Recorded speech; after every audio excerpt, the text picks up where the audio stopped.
শিক্ষার্থীবৃন্দ, আশা করি তোমরা ভালো আছো। সকলকে আন্তরিক প্রীতি এবং শুভেচ্ছা জানিয়ে শুরু করেছি আজকের অনলাইন ক্লাস। তো আজকে আমি ক্লাস 8-এর ইসলাম থেকে চতুর্থ অধ্যায় এবং এই চতুর্থ অধ্যায়ের যে বিষয়গুলো নিয়ে তোমাদের সামনে সংক্ষিপ্ত আলোচনা করব তা হচ্ছে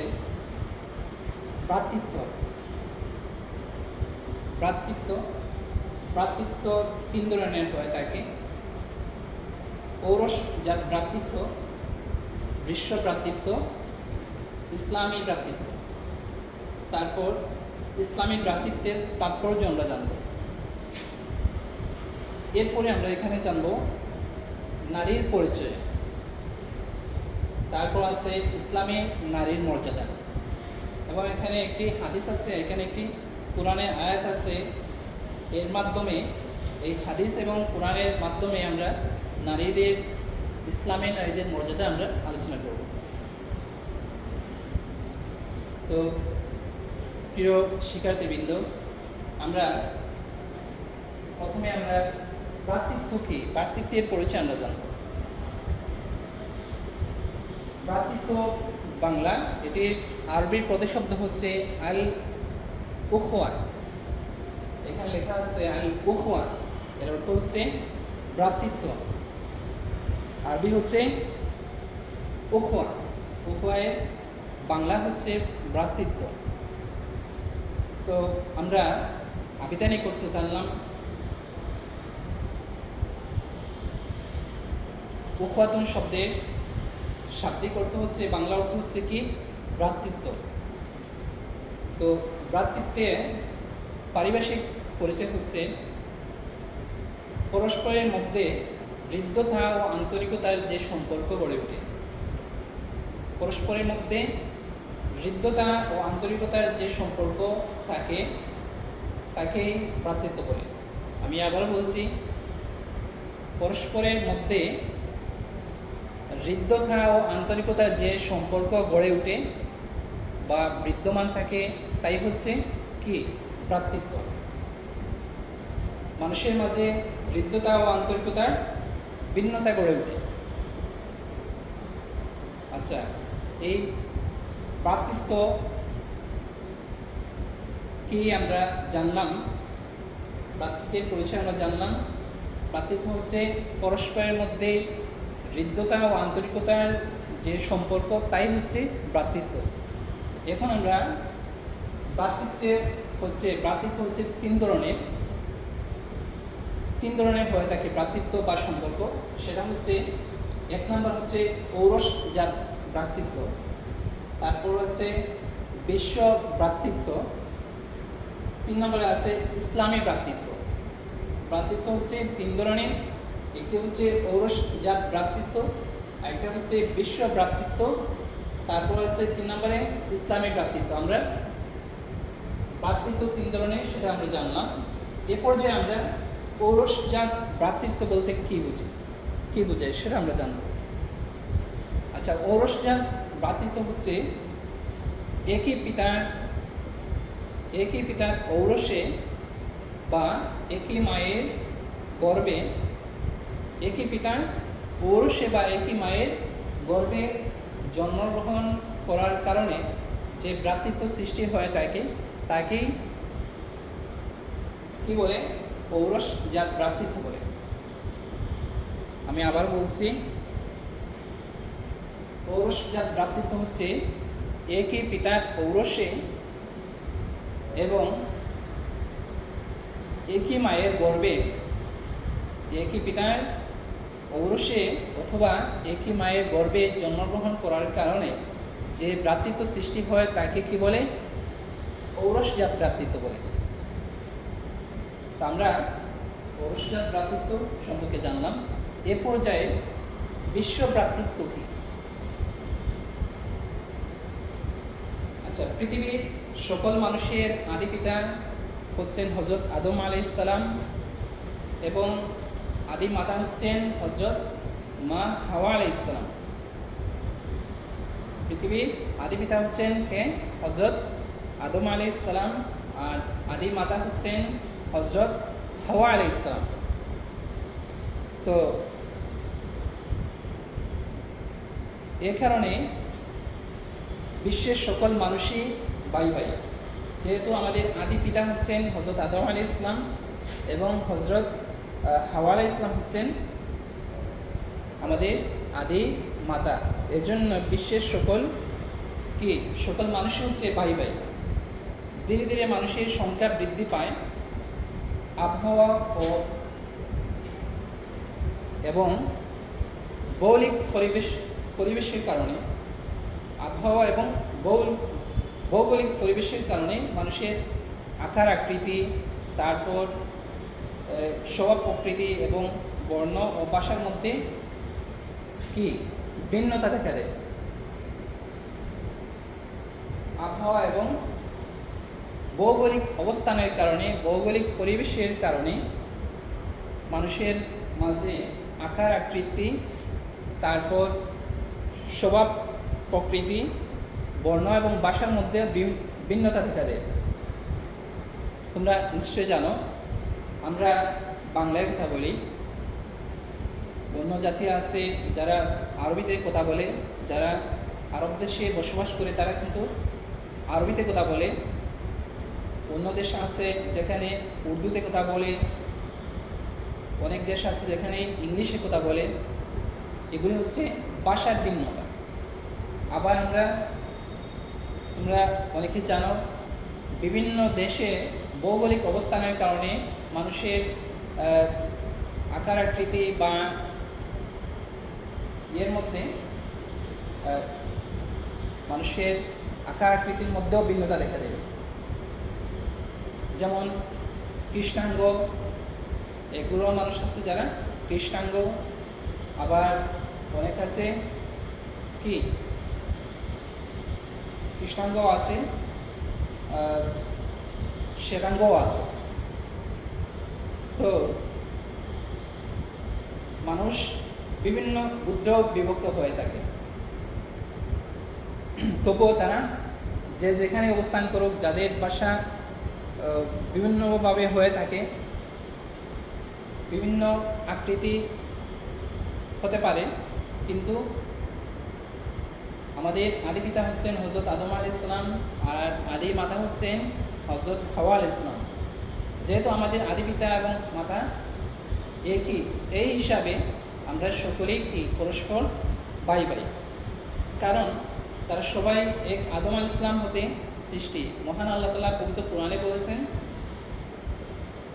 আল্লাহ তাআলা বলছেন, ইয়া আইয়ুহান নাস ইন্না খালাকনাকুম মিন যাকারিন ওয়া উনসা ওয়া জাআলনাকুম শুউবান ওয়া ক্বাবাইলা লিতাআরাফু।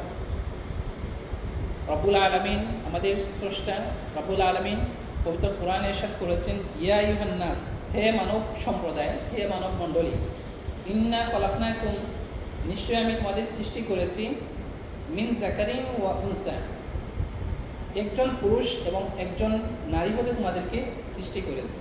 ওয়া জাআলনাকুম শুউবান ওয়া ক্বাবাইল, তারপর কি করেছি আমি? আল্লাহ বলছেন, ওয়া জাআলনাকুম শুউবান ওয়া ক্বাবাইল, আল্লাহ তাআলা বলছেন, তারপরে আমি তোমাদেরকে বিভিন্ন গোত্রে বিভক্ত করেছি, বিভিন্ন জাতীয় গোত্রে তোমাদেরকে আমি বিভক্ত করেছি। কেন বিভক্ত করেছি? লিতাআরাফু, তোমরা একে অপরের সাথে পরিচিত হতে পারো।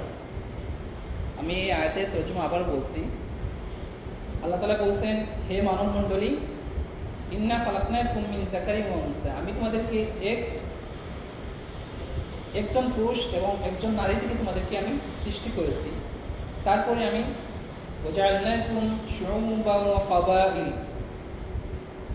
তারপর আমি তোমাদেরকে বিভিন্ন জাতি এবং গোত্রে তোমাদেরকে বিভক্ত করেছি। লিতাআরাফু, এই কারণে বিভক্ত করেছি যাতে তোমরা একে অপরের সাথে পরিচিত হতে পারো। এই আয়াতটি হচ্ছে কোরআন শরীফের সূরা হুজুরাতের 13 নম্বর আয়াত। তো রাসূল করিম সাল্লাল্লাহু আলাইহি ওয়াসাল্লাম অন্য একটি হাদিসে বলেছেন, তোমরা প্রত্যেকেই আদম আলাইহিস সালাম হতে সৃষ্টি আর আদম মাটি হতে সৃষ্টি। রাসূল পাক সাল্লাল্লাহু আলাইহি ওয়াসাল্লাম বলেছেন, তোমরা প্রত্যেকেই আদম আলাইহিস সালাম হতে সৃষ্টি, আর আদম কি থেকে সৃষ্টি? মাটি হতে সৃষ্টি। এটি হচ্ছে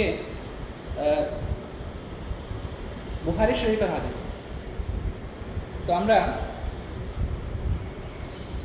বিশ্ব ভ্রাতৃত্ব সম্পর্কে আমরা জানলাম, বিশ্ব ভ্রাতৃত্বের পরিচয় আমরা জানলাম। এর পর্যায়ে আমরা ইসলামের ভ্রাতৃত্ব বা ইসলামের ভ্রাতৃত্ব কী সে সম্পর্কে আমরা জানব। আচ্ছা, আল্লাহর নিকট একমাত্র মনোনীত ধর্ম হচ্ছে কি? ইন্নাদ-দীন ইনদাল্লাহিল ইসলাম। নিশ্চয় একমাত্র ইসলাম হচ্ছে আল্লাহর নিকট মনোনীত ধর্ম। তো ইসলামের মূল বাণী হচ্ছে লা ইলাহা ইল্লাল্লাহু মুহাম্মাদুর রাসূলুল্লাহ। লা ইলাহা ইল্লাল্লাহু মুহাম্মাদুর রাসূলুল্লাহ, এটি হচ্ছে ইসলামের মূল বাণী, আমাদের কলিমা। এর অর্থ হচ্ছে আল্লাহ ছাড়া কোনো মাবুদ নাই, মুহাম্মদ সাল্লাল্লাহু আলাইহি ওয়াসাল্লাম আল্লাহর বান্দা এবং রাসূল। যারা এই কালিমায় বিশ্বাসী, এই মূল বাণীতে যারা বিশ্বাস করে বিশ্বাসী, তারা যে কোনো বর্ণ, গোত্র, ভাষা বা অঞ্চলের অধিকারী হোক না কেন, যারা এই কালিমা বিশ্বাস করে তারা যে কোনো বর্ণ, গোত্র, ভাষা বা অঞ্চলের অধিকারী বা বাসিন্দা হোক না কেন, তারা ইসলামের কি? তারা ইসলামী ভ্রাতৃত্বে বন্ধনে আবদ্ধ। যারা লা ইলাহা ইল্লাল্লাহু মুহাম্মাদুর রাসূলুল্লাহ এই কালিমায় বিশ্বাসী, তারা যে কোনো দেশের নাগরিক হোক না কেন, যে কোনো বর্ণ বা ভাষার অধিকারী হোক না কেন, এই কালিমার কারণে, মূল বাণীর কারণে বা মূল বাণীতে বিশ্বাস করার কারণে সকলে কিন্তু কি? ইসলামের ভ্রাতৃত্বে আবদ্ধ। এজন্য আল্লাহ তাআলা বলছেন ইন্নামাল মুমিনুনা ইখওয়া। পবিত্র কোরআন শরীফে আছে ইন্নামাল মুমিনুনা ইখওয়া। আল্লাহ তাআলা বলেন নিশ্চয়ই মুমিনগণ ভাই ভাই। ইন্নামাল মুমিনুনা ইখওয়াতুন, ইখওয়াতুন অর্থ হচ্ছে কি? ভাই। তো ইন্নামাল মুমিনুনা ইখওয়াতুন, নিশ্চয়ই সকল মুমিন ভাই ভাই। এটি হচ্ছে আল্লাহর বাণী, কোরআনের বাণী। রাসূল পাক সাল্লাল্লাহু আলাইহি ওয়াসাল্লাম বলেছেন কি? আল মুসলিমু আখুল মুসলিম। আল মুসলিম আখুল মুসলিম, এটি হচ্ছে একটি হাদিস। আল মুসলিম আখুল মুসলিম, মুসলমানগণ পরস্পর কি? ভাই ভাই। রাসূল পাক সাল্লাল্লাহু আলাইহি ওয়াসাল্লাম বলেছেন মুসলমান মুসলমানের ভাই। আল মুসলিমু আখুল মুসলিম। তো আমরা এই কোরআনের বাণী এবং হাদিসের বাণীর মাধ্যমে, হাদিসের মাধ্যমে আমরা জানলাম যে ইসলামী ভ্রাতৃত্ব হচ্ছে মানে ইসলামের কালিমায় যারা বিশ্বাসী, তারা যে কোনো বর্ণ, গোত্রে বা যে কোনো ভাষায় বা অঞ্চলে বসবাস করুক না কেন, অধিকারী হোক না কেন, সকলে কিন্তু ইসলামী ভ্রাতৃত্বে আবদ্ধ। এজন্য আল্লাহ বলছেন ইন্নামাল মুমিনুনা ইখওয়াতুন, আর রাসূল বলছেন আল মুসলিমু আখুল মুসলিম। মুসলমান মুসলমানের ভাই, মুসলমান মুসলমানের ভাই। ইন্নামাল মুমিনুনা ইখওয়া, এটি হচ্ছে কোরআনের আয়াত, আর হাদিস হচ্ছে আল মুসলিমু আখুল মুসলিম। আল্লাহ বলছেন ইন্নামাল মুমিনুনা ইখওয়াতুন, নিশ্চয়ই মুমিন মুমিনের ভাই। ইন্নামাল মুমিনুনা ইখওয়াতুন, নিশ্চয়ই মুমিনগণ ভাই ভাই। তো আমরা ভ্রাতৃত্ব তিন ধরনের হয়ে থাকে: ঔরসজাত ভ্রাতৃত্ব, বিশ্ব ভ্রাতৃত্ব এবং 3 নম্বর হচ্ছে ইসলামী ভ্রাতৃত্ব। আমরা এই বিষয়ে আমরা জানার চেষ্টা করলাম। আমরা এখনই ইসলামী ভ্রাতৃত্বের তাৎপর্য সম্পর্কে আমরা জানব। ইসলামী ভ্রাতৃত্বের গুরুত্ব বা তাৎপর্য কী? আচ্ছা, ইসলামের দৃষ্টিতে সকল মানুষ সমান।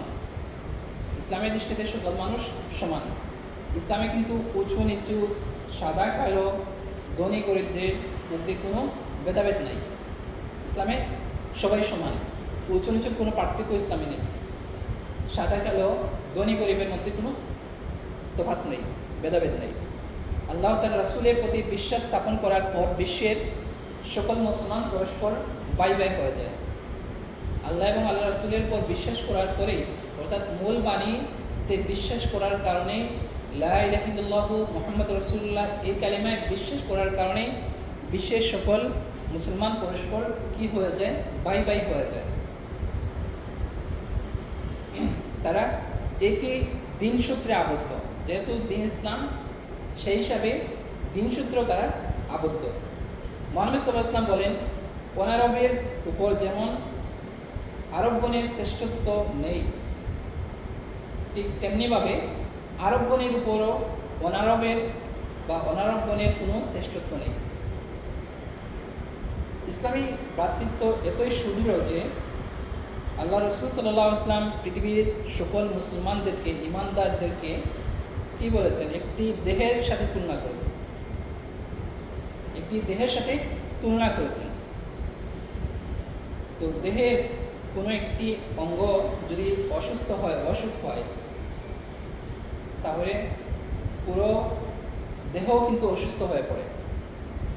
আমাদের শরীরে যদি একটি অঙ্গ অসুস্থ হয়, অসুখ হয়, একটি অঙ্গ যদি অসুখ হয়, তাহলে কিন্তু পুরো শরীর কিন্তু কি হয়ে যায়, অসুখ হয়ে যায়। তেমনিভাবে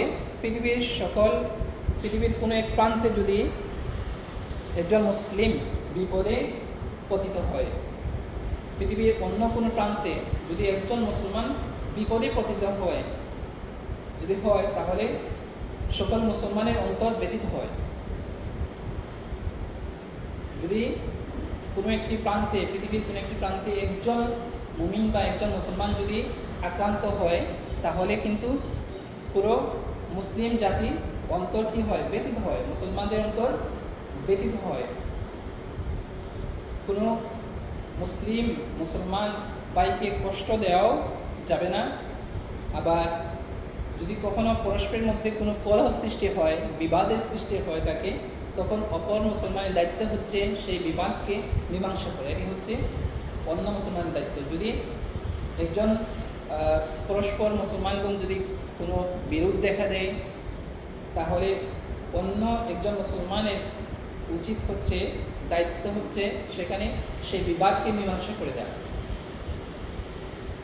তো কোন মুসলমান নিজের জন্য যা পছন্দ করে, অপর মুসলমান ভাইয়ের জন্য তা পছন্দ করবে, অন্যথায় সে প্রকৃত কি হতে পারে না, মুসলমান হতে পারবে না। প্রিয় নবী সাল্লাল্লাহু আলাইহি ওয়াসাল্লাম, বিশ্বনবী সাল্লাল্লাহু আলাইহি ওয়াসাল্লাম কি বলেছেন, ইরশাদ করেছেন, মুমিনগণ পরস্পর মিলে একটি ইমারত স্বরূপ, মুসলমানগণ পরস্পর সকলে মিলে একটি ইমারতের স্বরূপ। এর একটি অংশ অপর একটি অংশকে মজবুতভাবে আঁকড়ে ধরে রাখে। রাসূল পাক সাল্লাল্লাহু আলাইহি ওয়াসাল্লাম বলেছেন যে মুসলমানগণ, পৃথিবীর সকল মুসলমানগণ একটি ইমারতের ন্যায়, এর একটি অংশ অপর একটি অংশকে মজবুত করে আঁকড়ে ধরে। এটি হচ্ছে বুখারী এবং মুসলিম শরীফের হাদিস। তো আমরা ইসলামী ভ্রাতৃত্বের তাৎপর্য জানলাম। আমরা পরস্পর ভ্রাতৃত্ব বন্ধনে আবদ্ধ থাকব, তারপর সুখে দুঃখে একে অপরের সাথে সঙ্গে কি হব, শরীক থাকব। ঠিক আছে প্রিয় শিক্ষার্থী বন্ধুরা, এ পর্যায়ে আমরা নারীর পরিচয় জানব। নারী কি? তোমরা সকলে জানো, ইসলামে নারীকে যথাযোগ্য মর্যাদা দেওয়া হয়েছে। ইসলামে নারীদেরকে যথাযথ মর্যাদা দান করেছে ইসলাম। পৃথিবীর আদি পুরুষ হচ্ছেন হযরত আদম আলাইহিস সালাম এবং আদি নারী হচ্ছেন কে, হযরত হাওয়া আলাইহিস সালাম। তো এই দুজন থেকেই, এই দুইজন ব্যক্তি থেকেই, পুরুষ এবং নারী বা হযরত আদম আলাইহিস সালাম এবং হাওয়া আলাইহিস সালাম থেকেই পৃথিবীর সকল নারীদের সৃষ্টি। যেহেতু সর্বপ্রথম পুরুষ হচ্ছেন আদম আলাইহিস সালাম, সর্বপ্রথম নারী হচ্ছেন হাওয়া আলাইহিস সালাম। তো আদম এবং হাওয়া থেকেই পৃথিবীর সকল পুরুষ এবং নারীদের, নর নারীদের সৃষ্টি। ইসলামে নর ও নারী উভয়ের সমমর্যাদা স্বীকৃত। এটি ইসলাম দিয়েছে নারী এবং পুরুষের মধ্যে সমান অধিকার। মাতা, কন্যা, ভগ্নী, স্ত্রী প্রভৃতি হিসেবে সমাজে নারীদের যে বিশেষ অধিকার ও স্থান রয়েছে তা যদি আমরা যথাযথভাবে প্রতিষ্ঠিত করতে পারি তাহলে নারীদের মর্যাদা আরও সমুন্নত করা যাবে। তো এ পর্যায়ে আমরা ইসলামে নারীর মর্যাদা সম্পর্কে আমরা জানবো। ইসলাম নারীর কি মর্যাদা দিয়েছে। প্রিয় শিক্ষার্থী বন্ধুরা, একমাত্র ইসলাম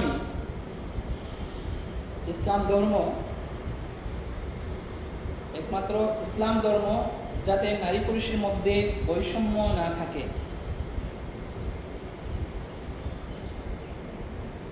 ইসলাম একমাত্র ধর্ম যাতে নারী পুরুষের মধ্যে কোনো বৈষম্য না করে নারীকে পুরুষের সমমর্যাদা দিয়েছে। প্রাচীন আরবে যখন আইয়ামে জাহিলিয়াত ছিল তখন নারীদের অবস্থা খুবই করুণ ছিল, নারীদের অবস্থা খুবই ভয়াবহ ছিল। তখন মানুষে হানাহানি ছিল, মারামারি ছিল আইয়ামে জাহিলিয়াতের যুগে। তখন নারীদের কোনো মর্যাদা ছিল না। যখন সেখানে কন্যা সন্তান জন্মগ্রহণ করত তখন এই কন্যা সন্তানের পিতামাতা খুবই অসন্তুষ্ট হতো। যদি কন্যা সন্তান জন্মগ্রহণ করত তাহলে কিন্তু পিতামাতা খুবই অসন্তুষ্ট হতো, তাদের চেহারা দিকে তাকানো যেত না, তাদের চেহারা মলিন হয়ে যেত। এমনকি কোনো কোনো গোত্র কন্যা সন্তানকে জীবন্ত কবর দিয়ে দিত। এমন কিছু সম্প্রদায় ছিল জাহিলিয়াতের যুগে আরব দেশে, তারা কন্যা সন্তান জন্মগ্রহণ করলে তারা মেনে নিতে পারত না। তারা এই কন্যা সন্তানকে জীবন্ত কবর দিয়ে দিত। কি করুণ অবস্থা, কি কঠিন অবস্থা।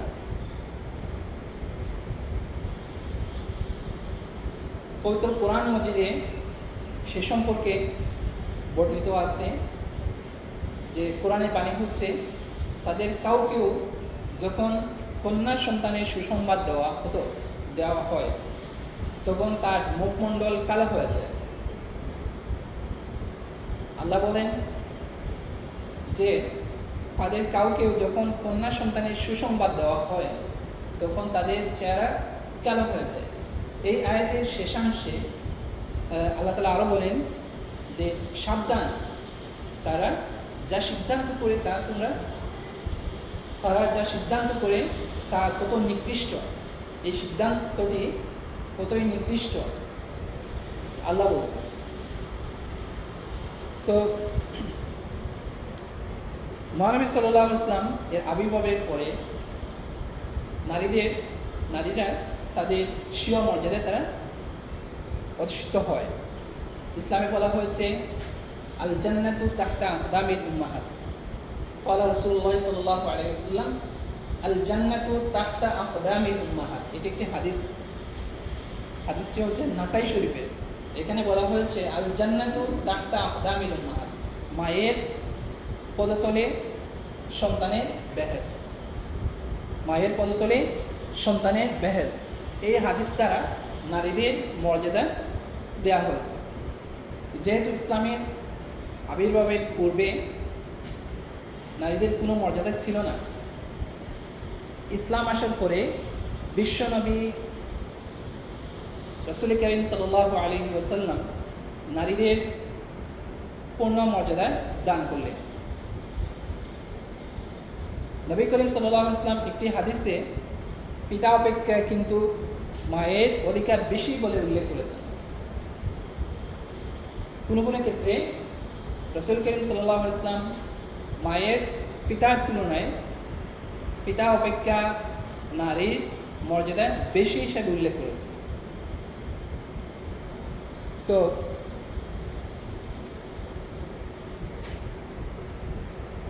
আল্লাহর সৃষ্টি হিসাবে নারী পুরুষের সমান অধিকারী, সমান মর্যাদার অধিকারী।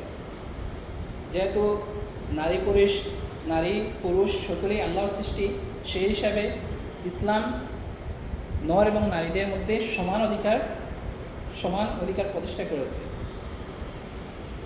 আল্লাহ তাআলা বলেন যে হুন্না লিবাসুল লাকুম ওয়া আনতুম লিবাসুল লাহুন।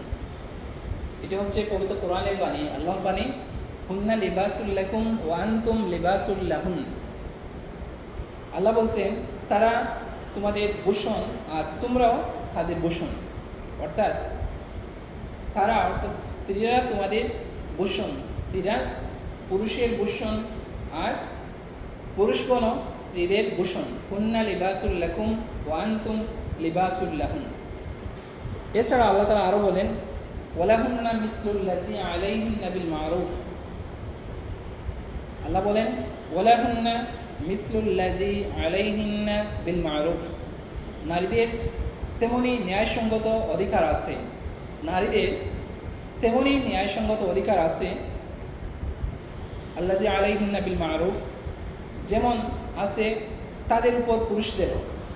অর্থাৎ নারীদের তেমন ন্যায়সঙ্গত অধিকার আছে যেমনই আছে পুরুষের অধিকার, তাদের উপর পুরুষের অধিকার। তো কোরআন দ্বারা স্বীকৃত নারীদের উপর যেমন অধিকার আছে পুরুষের, ঠিক তেমনি পুরুষের উপর নারীর অধিকার আছে।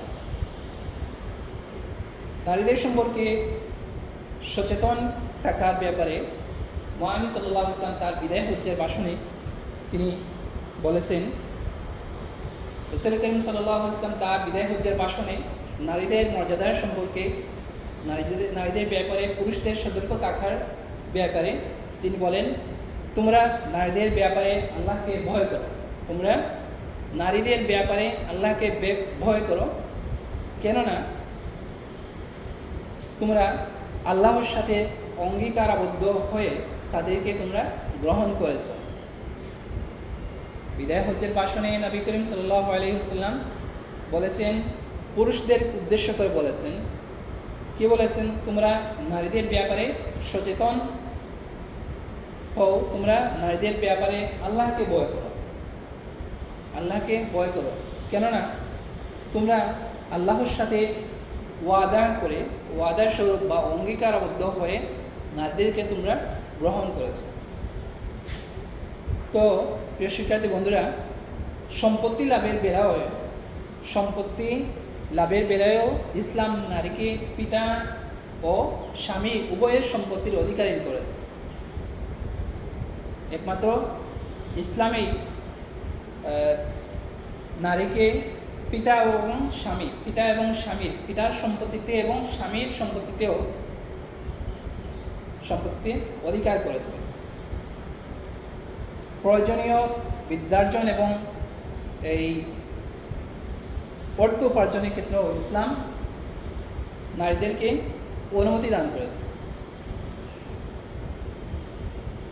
তো প্রিয় শিক্ষার্থীরা, আমাদের দেশে আমরা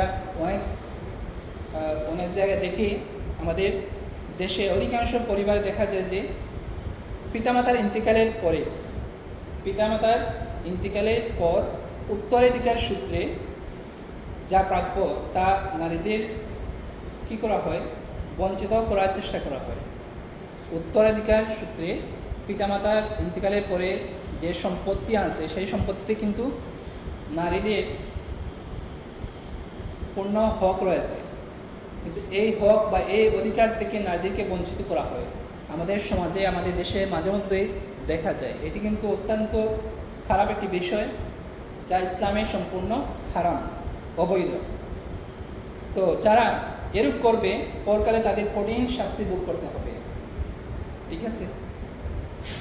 তো আমরা আজকের এই অনলাইন ক্লাসে আমরা জানলাম ভ্রাতৃত্ব সম্পর্কে, ভ্রাতৃত্বের পরিচয় জানলাম। ভ্রাতৃত্ব 3 ধরনের, একটি হচ্ছে ঔরসজাত ভ্রাতৃত্ব, আরেকটি হচ্ছে বিশ্ব ভ্রাতৃত্ব, তারপর হচ্ছে ইসলামী ভ্রাতৃত্ব। এই তিনটি হচ্ছে ভ্রাতৃত্ব তিন ধরনের। তারপর আমরা জানলাম ইসলামী ভ্রাতৃত্বের তাৎপর্য। তাছাড়া আমরা নারীর পরিচয় আমরা জানলাম, ইসলামী নারীর মর্যাদা। তো প্রিয় শিক্ষার্থী বন্ধুরা, এখানে দুইটা হাদিস আছে এবং দুইটি কোরআনের আয়াত আছে, বাণী আছে, এগুলো তোমরা চর্চা করার চেষ্টা করবে। তো প্রিয় শিক্ষার্থী বন্ধুরা, আজকের মতো অনলাইন ক্লাস শেষ করব। শেষ করার পূর্বে তোমাদের সকলকে আবারও আন্তরিক প্রীতি এবং শুভেচ্ছা জানিয়ে আজকের মতো এখানে শেষ করছি। খোদা হাফেজ। আসসালামু আলাইকুম ওয়া রাহমাতুল্লাহি ওয়া বারাকাতুহু।